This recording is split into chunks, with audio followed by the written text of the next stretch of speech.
L'homme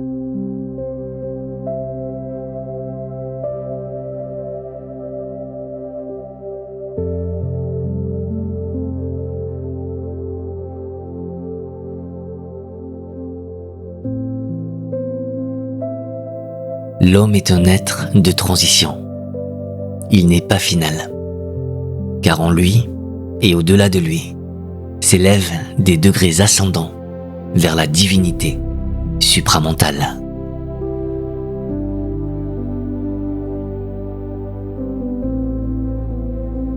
Vous qui m'écoutez, je sais quelque chose de vous. Je sais que vous portez en vous un doute magnifique. Non pas le doute qui détruit, mais celui qui cherche. Celui qui murmure la nuit, quand tout se tait.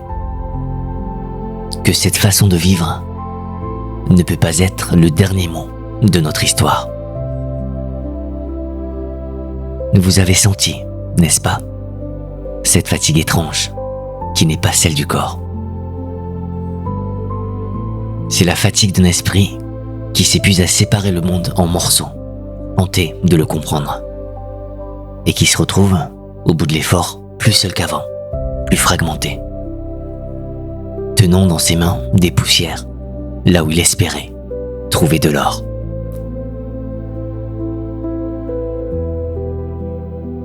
Je ne suis pas venu vous apporter une doctrine. Je suis venu m'asseoir près de vous et vous dire que cette soif qui vous habite n'est pas une erreur. Elle est un pressentiment. Le pressentiment exact d'un mouvement immense qui travaille en silence sous la surface de notre monde. Ce mouvement porte un nom. Un nom étrange, je vous l'accorde. Un nom qui peut sembler froid ou trop grand, ou trop loin de la chaleur de nos vies quotidiennes. On l'appelle le supramental. Mais ne vous arrêtez pas au mot. Derrière ce mot, il y a une promesse, une aube. Pas une aube lointaine que nos arrière-petits-enfants verront peut-être, mais une aube qui se prépare maintenant, ici, dans la substance même de nos jours, dans le tissu invisible de cette heure que nous partageons. Venez, marchons ensemble vers elle.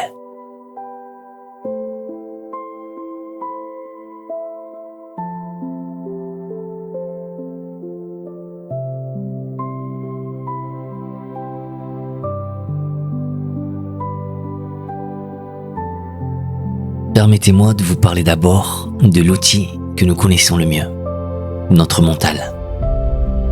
Notre fidèle, notre infatigable mental. Celui qui, depuis l'enfance, découpe le monde en catégories, en noms, en jugements. Bon, mauvais, vrai, faux. Moi, l'autre. Imaginez un horloger. Un horloger patient et méticuleux qui, voulant comprendre le mystère d'une montre, la démonte entièrement. Chaque engrenage, chaque ressort, chaque rubis est posé sur la table, étiqueté, examiné. L'horloger connaît désormais chaque pièce par son nom. Mais la montre ne donne plus l'heure. Voilà ce que fait le mental. Il démonte, il analyse, il sépare.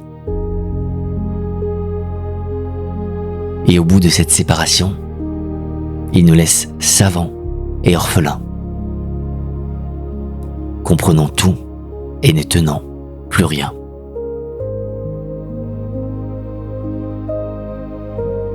Le supramental, ce n'est pas un mental plus rapide. Ce n'est pas un super cerveau. Ce n'est pas l'intelligence poussée à son paroxysme. C'est autre chose, radicalement autre chose. De même qu'un chant n'est pas un cri perfectionné, de même que l'amour n'est pas un calcul réussi. Le supramental est un mode d'être qui ne divise plus. Il voit, mais il voit en embrassant. Il comprend, mais sa compréhension est une étreinte. Je voudrais vous offrir 2 images pour que cela descende du ciel des idées jusque dans votre chair. La première est celle de l'eau. Vous connaissez la glace, dure, immobile, enfermée dans sa forme. C'est la matière telle que nous la percevons d'ordinaire. Rigide, séparée, inerte. Puis la glace fond. L'eau coule, cherche son chemin, épouse les contours du monde. C'est notre mental, mobile, oui, mais encore contraint par ses rives. Encore prisonnier de la gravité, encore incapable de s'élever. Et puis vient la vapeur. L'eau se libère, elle monte. Elle occupe tout l'espace disponible sans rien perdre de sa nature. Elle est toujours de l'eau, mais elle est libre. Voilà le supramental. La même conscience, mais délivrée, expansée, ne connaissant plus de frontières.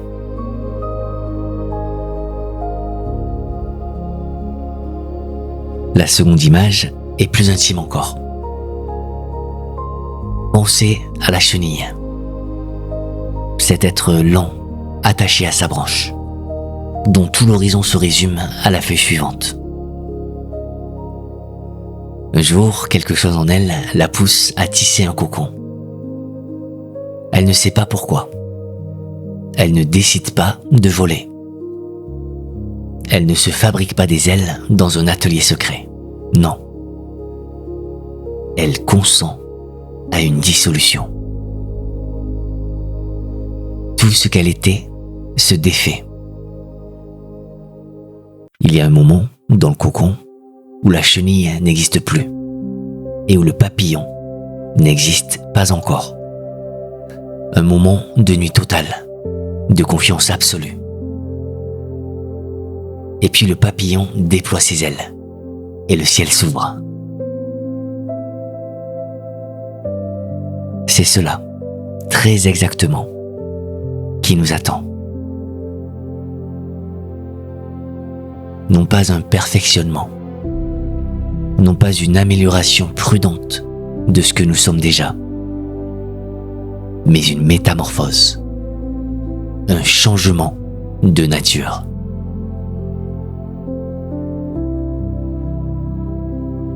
La chenille ne pouvait pas imaginer le vol. Nous ne pouvons pas imaginer le supramental. Mais nous pouvons consentir.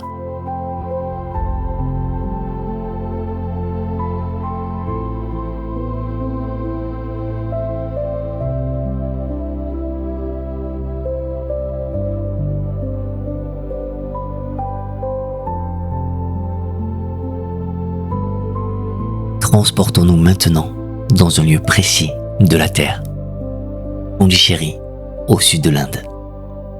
Un soir de mercredi, dans la douceur moite d'une année bissextile.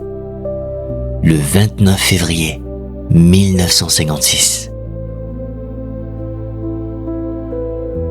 Dans l'ashram fondé par Sri Aurobindo, une communauté d'âmes ferventes s'est rassemblée pour une méditation collective. L'air est chargé de cette densité particulière que connaissent ceux qui ont prié ensemble.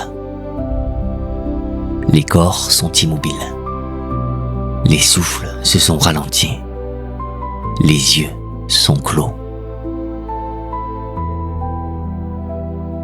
On n'entend que le froissement lointain des palmiers dans la brise du soir. Et parfois, le cri d'un oiseau qui traverse le ciel comme une prière ailée. Le silence n'est pas vide. Il est plein comme un fruit mûr, tendu, prêt à éclore. Au centre de cette assemblée se tient une femme. Elle a 78 ans. Son nom est Mira Alfassa, mais tous ici l'appellent mère. Depuis la disparition de Sri Aurobindo, 6 ans plus tôt, c'est elle qui porte l'héritage le plus vertigineux qu'un être humain ait jamais accepté de porter. Faire descendre dans la matière terrestre une force que la Terre n'a encore jamais connue.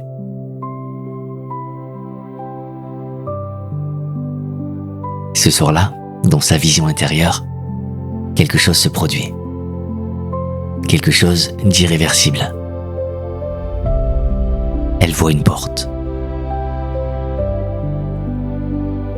Une porte massive et dorée, scellée depuis des millénaires, qui sépare la Terre de ce qu'elle appelle la lumière supramentale.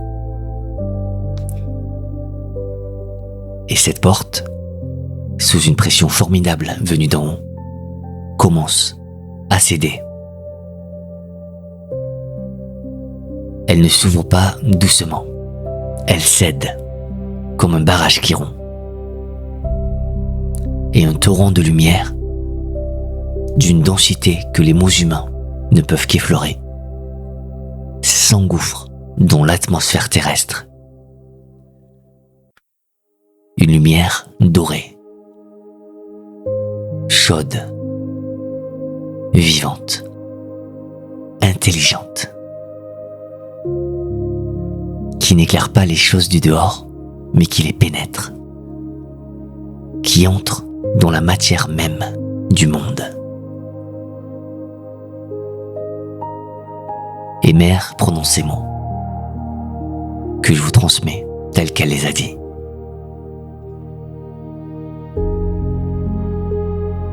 Ce soir, la présence divine, concrète et matérielle, est ici, parmi vous.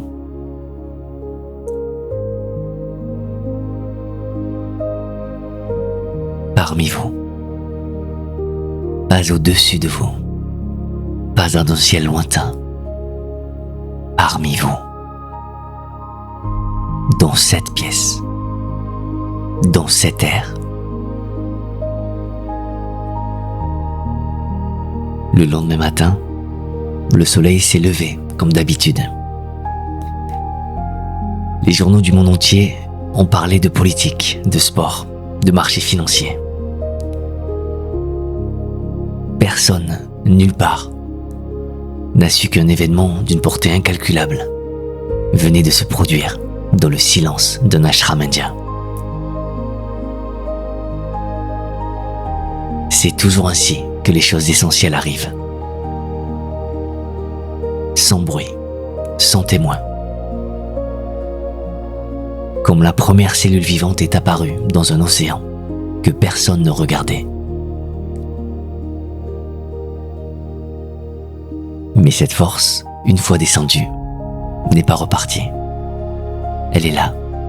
Elle travaille, lentement, patiemment, inexorablement. Elle travaille dans la matière du monde, comme un levain travaille dans la pâte. On ne le voit pas, mais la pâte lève. Dans les années qui suivirent, Mère fit de son propre corps le premier laboratoire de cette force nouvelle. Jour après jour, nuit après nuit, elle observa, elle nota.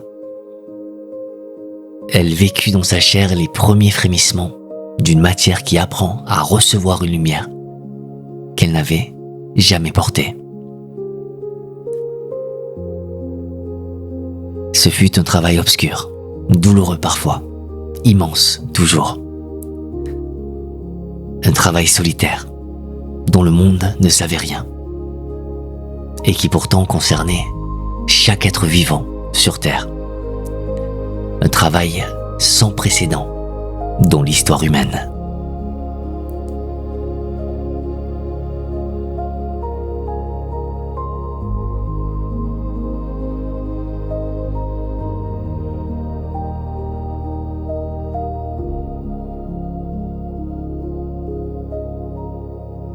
Je voudrais maintenant vous demander quelque chose de difficile.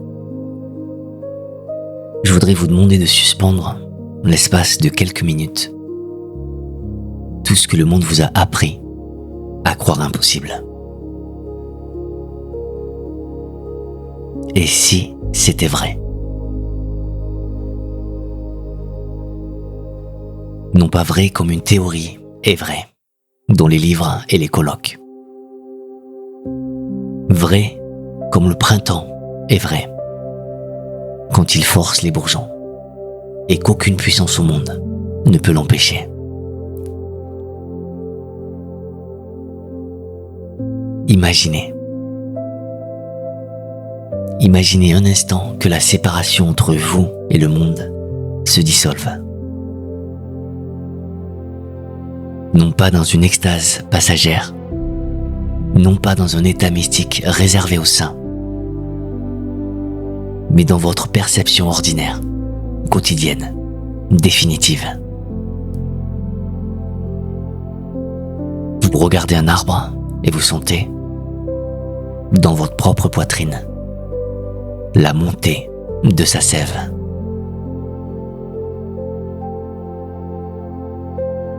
Vous regardez un autre être humain et vous savez, non pas par raisonnement, mais par évidence immédiate, que sa joie est votre joie,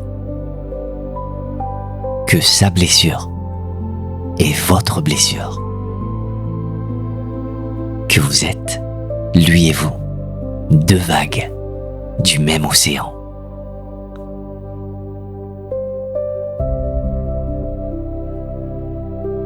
Dans cette perception, que devient le mensonge?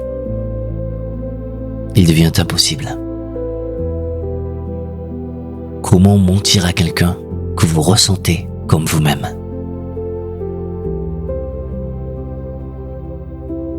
Que devient la domination? Absurde. Que devient la peur? Elles fond, comme fond la glace quand revient le soleil. L'amour, dans ce monde, n'est plus un sentiment fragile que l'on espère et que l'on perd. Il devient la loi même de la relation, aussi naturelle et aussi irrévocable que la gravité.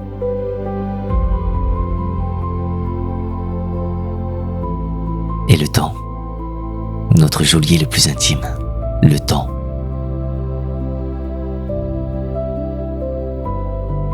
Imaginez que le passé, le présent et le futur cessent de se succéder comme des wagons d'un train et se révèlent pour ce qu'ils sont. Une symphonie simultanée. Un accord unique joué sur toutes les cordes de l'existence. Vous n'avez plus peur de vieillir, car vieillir n'a plus le même sens. Vous n'avez plus l'angoisse de manquer de temps, car le temps n'est plus une quantité qui s'épuise. Il est une profondeur qui se déploie.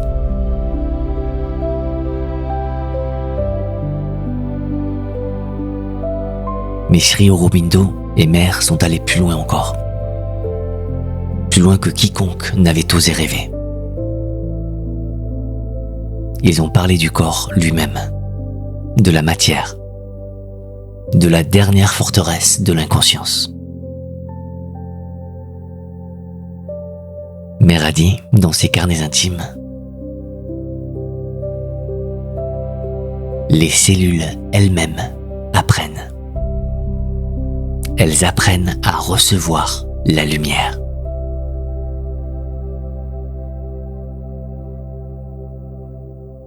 Les cellules, pas l'âme, pas l'esprit, les cellules.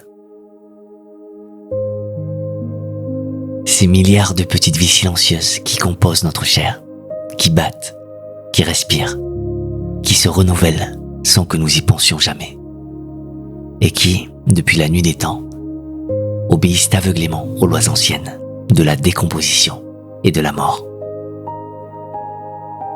Mère dit qu'elles apprennent, qu'elles s'éveillent, que le corps peut devenir lumineux, malléable, conscient dans chacune de ses fibres, et que la mort, alors, perd son utilité biologique. Elle n'est plus le passage obligé. Elle n'est plus la fin. Elle est un vieux mécanisme que la lumière rend caduque.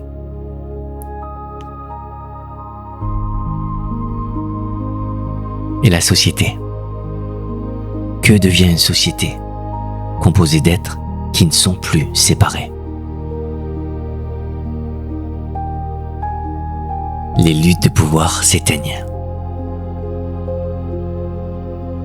Car le pouvoir n'a plus d'objet quand chacun porte en soi l'infini. L'économie de la rareté s'effondre.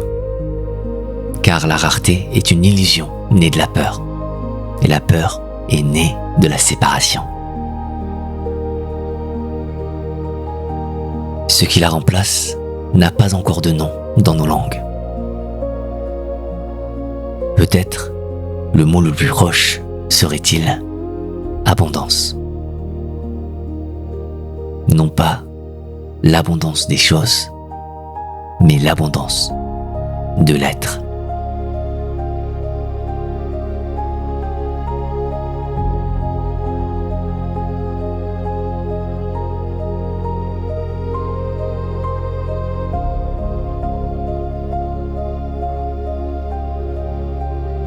Nous voici au seuil du silence. Nous avons marché ensemble vers des cimes que les mots ne peuvent qu'indiquer du doigt, sans jamais les atteindre tout à fait. Mais je voudrais que vous emportiez ceci. Ce dont nous avons parlé n'est pas un rêve. Ce n'est pas un idéal suspendu dans un avenir que personne ne verra. C'est une graine. Une graine déjà plantée dans l'atmosphère de la Terre. Déjà à l'œuvre dans la substance de vos jours. Travaillant en vous, que vous le sachiez ou non, comme le printemps travaille sous la neige de Mars. Satprem, le disciple qui recueillit les paroles de Mère pendant des années, a écrit cette phrase que je vous offre comme un viatique.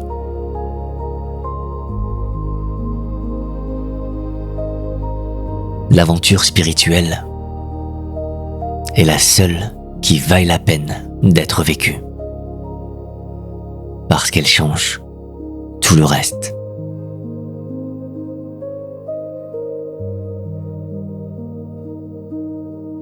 Tout le reste.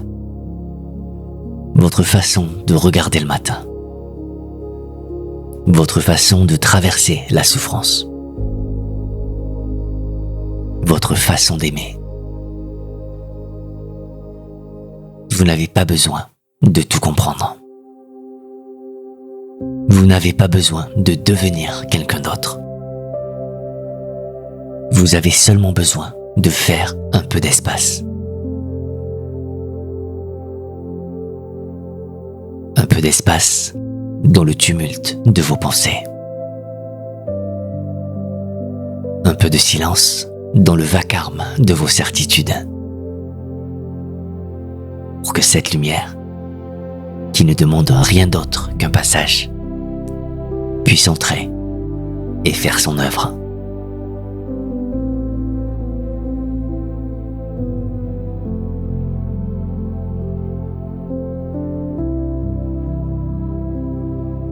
Merci. Merci d'avoir écouté. Merci d'avoir eu le courage de voyager vers ces cimes invisibles où l'air est rare et la vue immense. Que cette vibration vous accompagne. Qu'elle allège ce qui pèse. Qu'elle éclaire ceux qui doutent.